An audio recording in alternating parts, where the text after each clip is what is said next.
guys, welcome back to the channel. Thanks for tuning in. I appreciate each and every one of you that watch the videos. If you're a subscriber, thanks. If you haven't subscribed yet, hit that subscribe button, guys.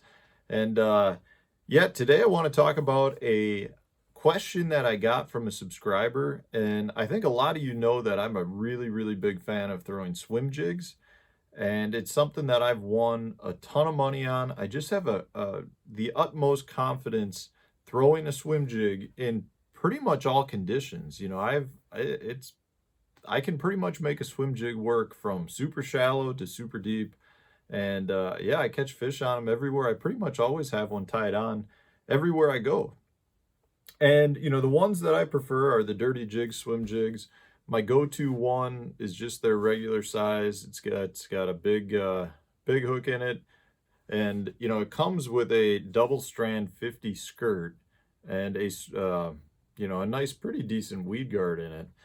And so the question was, do you just throw a swim jig right out of the box? And I do not. I usually do some alterations to it to get it up to how I like to fish it. So I want to go through that today with you guys and show you what I do and why I do it.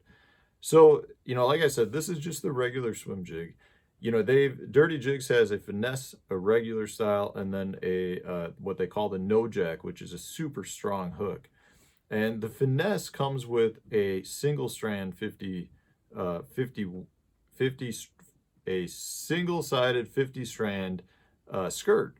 The no jack and the regular come with a full 50 strand double-sided skirt. So what that means is you've got the full strand is running all the way through. So you've got an inside, you've got skirts material that comes above the collar and skirt material that comes below it. Standard across the board for jigs, spinner baits, anything with a skirt, that's how it is. The finesse style swim jig that they make, the single strand means it's cut off. The bottom ones are cut off right below the collar. So what you have is a much thinner skirt. And I really like that. I do feel like sometimes a full skirt can be a little bit cumbersome in the water. And there's times I do like that. If I want my bait to rise, if you're kind of doing that whole Alabama shake swim jigs thing where you're popping your rod and you're trying to keep your bait right on the surface of the water, the full skirt helps you do that. But the majority of the time, I like to cut some back. So I literally will take scissors, and I'm not going to cut like all the way around it, but I'll just take little chunks out, you know, across the entire bottom part of the skirt. And what I'm looking to do is just thin that skirt up. Just, again, because I think it looks more natural not to be a super thick skirt. And remember, you're going to have some some sort of trailer on underneath, which is going to create your bulk of the body. So you don't need the skirt to necessarily, you know, hide the hook. The trailer that you're putting on will do that. So you can see I thinned it up quite a bit. You can see a bunch of the broken ones. I'd say I probably cut about half of the ones that come out from underneath the collar. At that point, I usually always trim the skirt up too a little bit. You can see in this case, I would say it's probably 3/4 of an inch below the hook. So I like to kind of thread that down a little bit.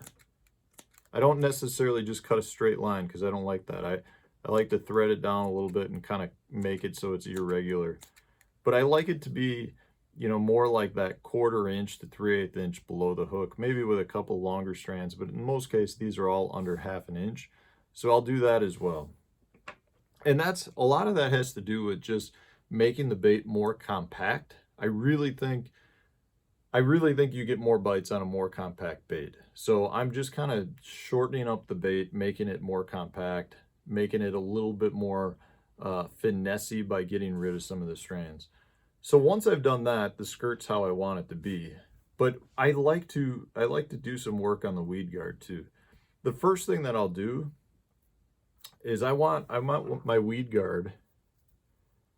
So you can see in this case, it's probably a 1/2 inch from the tip to the top of the weed guard. I want to trim that down so that I've got about a 1/4 inch from the tip of the weed guard to the tip of the weed guard to the tip of the hook. So I'll literally take that, just kind of fan it out a little bit in my fingers, then I'll cut that 1/4 inch off.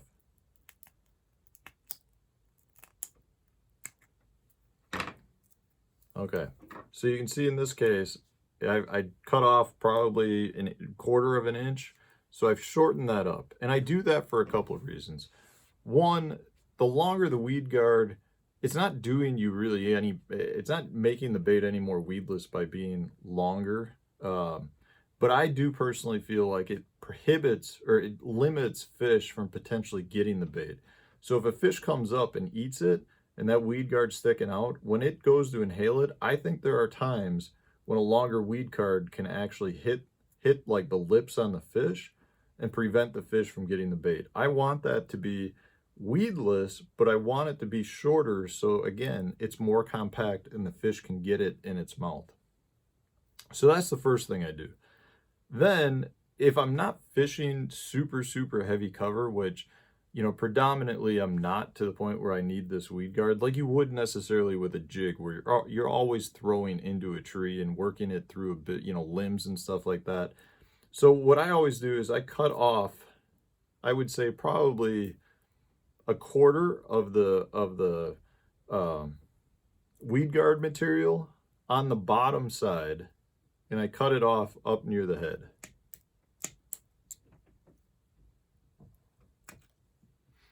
Okay, so you can see I've cut off about a 1/4 down on the bottom. And there's a couple of different things that people say you can do if you want to thin the weed guard.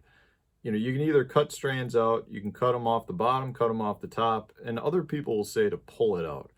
You know, you can just grab a section and just pull them out with your pliers. I don't like to do that for a couple of reasons. One, there are times you do that and the whole weed guard pops out. The other is there's times when you pull them out and what'll happen after, you know, a few fish or some use is that weed guard will actually loosen because now there's a gap in that hole that the weed guard fits into. And the weed guard will just eventually work itself out from that by doing that. If you cut it off, you know you still got that firm connection of the weed guard in the head. You know, that hole is basically made to take that weed guard. So, you know, by cutting it off on the bottom, you're not getting rid of any gap. So that's one reason I cut it instead of pulling them out.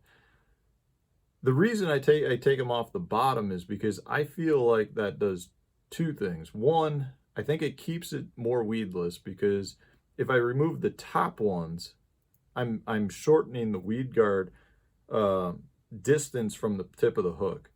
So meaning if you hit a tree limb and I don't have those weed guards, I feel like I get stuck more.